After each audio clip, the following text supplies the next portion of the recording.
Jogging కి వేళాయరా, ప్రకృతిలోకి పయనమవ్వరా? పూర్తి వివరాలకు చదవండి రేపటి సాక్షి హైదరాబాద్ ఎడిషన్. ఆంధ్రప్రదేశ్లో వాలంటీర్ల వ్యవస్థ ఉనికిలోనే లేదని కూటమి ప్రభుత్వం స్పష్టం చేసింది. వాలంటీర్ల గౌరవ వేతనం 5,000 నుంచి 10,000కు పెంచుతామని ఎన్నికల్లో హామీ ఇచ్చింది కూటమి. అధికారంలోకి రాగానే అలవాటు ప్రకారం వారికి హ్యాండ్ ఇచ్చేసింది. శాసన మండలిలో వైఎస్ఆర్సీపీ అడిగిన ప్రశ్నకు సమాధానంగా అసలు ఆ వ్యవస్థే ఉనికిలో లేదని తేల్చేసింది. మంత్రి ప్రకటనతో ప్రతిపక్షం తీవ్ర ఆగ్రహం వ్యక్తం చేసింది. అలవిగాని హామీలతో అధికారంలోకి వచ్చిన ఏపీలోని కూటమి ప్రభుత్వం సూపర్ 6 హామీలకు మంగళం పాడేస్తోంది.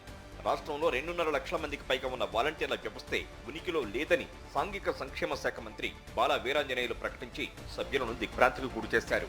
వాలంటీర్లు పనిచేయనప్పుడు, అసలు ఆ వ్యవస్థ లేనప్పుడు జీతాలు పెంచే ప్రతిపాదనే ఉండదని మంత్రి స్పష్టం చేశారు. ఉనికిలో లేని వ్యవస్థను ఎలా కొనసాగిస్తామని ఎదురు ప్రశ్నించారు మంత్రి. మాకు కూడా తెలియదు అధ్యక్ష, వారు చెప్పినట్లుగా మేము రెన్యువల్ చేద్దాం అనుకున్నాం అధ్యక్ష. మా ముఖ్యమంత్రి గారు క్యాబినెట్ తీసుకొద్దామని చెప్పారు అధ్యక్ష.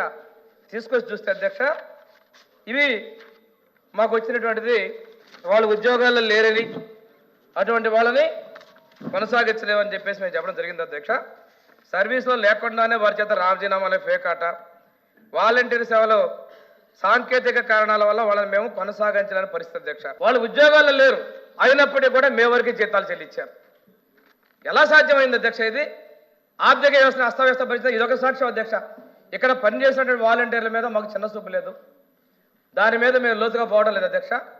వాళ్ళని సహృదయంతో చూద్దామన్నాం. వారు చెప్పిన మాటే ఉంటే కదా అధ్యక్ష కొనసాగించడానికి, లేనిదాన్ని ఎలా కొనసాగిస్తాం అధ్యక్ష? నేను సమాచారం అదే ఇచ్చాను అధ్యక్ష, లేరు కాబట్టి చేయలేకపోయాం. అంతకుముందు వైఎస్ఆర్సీపీ ఎమ్మెల్సీ రామసుబ్బారెడ్డి వాలంటీర్ల వేతనాల పెంపుపై ప్రశ్నిస్తూ 5,000గా ఉన్న వారి వేతనాన్ని 10,000 చేస్తామని హామీ ఇచ్చారని, అధికారంలోకి వచ్చాక వాలంటీర్లను మోసం చేశారని ఆయన మండిపడ్డారు. ఇదే వాలంటీర్ వ్యవస్థకు 5,000 ఇస్తున్నారు, 10,000 రూపాయలు మేము వాళ్ళ వేతనం పెంచి కొనసాగిస్తామని చెప్పినటువంటి ఈ కూటమి ప్రభుత్వం అధికారంలోకి వచ్చిన తర్వాత బడ్జెట్లో ఎక్కడ వాటి గురించి ప్రస్తావన కానీ కేటాయింపులు లేకపోవడం. అదే అధ్యక్ష, మీరు ఇచ్చిన మాట ప్రకారం వాలంటీర్ వ్యవస్థను కొనసాగిస్తూ వాళ్ళకు 10,000 వేతనాన్ని పెంచి ఇవ్వాలని చెప్పి కోరుతున్నా. ఇస్తున్నారా లేదా, మీరు ఇచ్చిన మాటకు నిలబడుతున్నారా లేదా అని కూటమి ప్రభుత్వాన్ని అడుగుతా ఉన్నారు. వాలంటీర్ల వ్యవస్థ ఉనికిలో లేదని మంత్రి ఇచ్చిన సమాధానంపై ప్రతిపక్ష నేత బొత్స సత్యనారాయణ బగ్గుమన్నారు. మంత్రి సమాధానం దారుణంగా ఉందని, ఎన్నికల ముందు వ్యవస్థను రెన్యువల్ చేయడం సాధ్యం కాలేదని, అధికారంలోకి వచ్చాక ప్రభుత్వం రెన్యువల్ చేస్తూ జీవో ఇవ్వచ్చు కదా అని ఆయన ప్రశ్నించారు. వాలంటీర్ వ్యవస్థ కొనసాగిస్తారు లేదా? ఎన్నికలు వెళ్ళినప్పుడు మీరు వచ్చి 5,000 రూపాయలు కాదు, వాళ్ళకి 10,000 రూపాయలు గౌరవ వృత్తి ఇస్తారని చెప్పి వేతనం ఇస్తారని చెప్పారు. అది ఇస్తున్నారా లేదా? ఈ రెండు కొనసాగిస్తే కొనసాగిస్తాం, లేకపోతే లేదు. ఇందాక గౌరవ మంత్రి గారు ఏం చెప్పారు? అసలు వ్యవస్థ లేదంటారు. వ్యవస్థ లేకపోవడం ఏంటి అధ్యక్ష?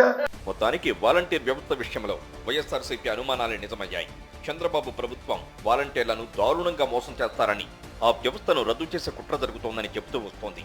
ఇప్పుడు మంత్రి సమాధానంతో ఆ కుట్ర నిజమని తేలింది.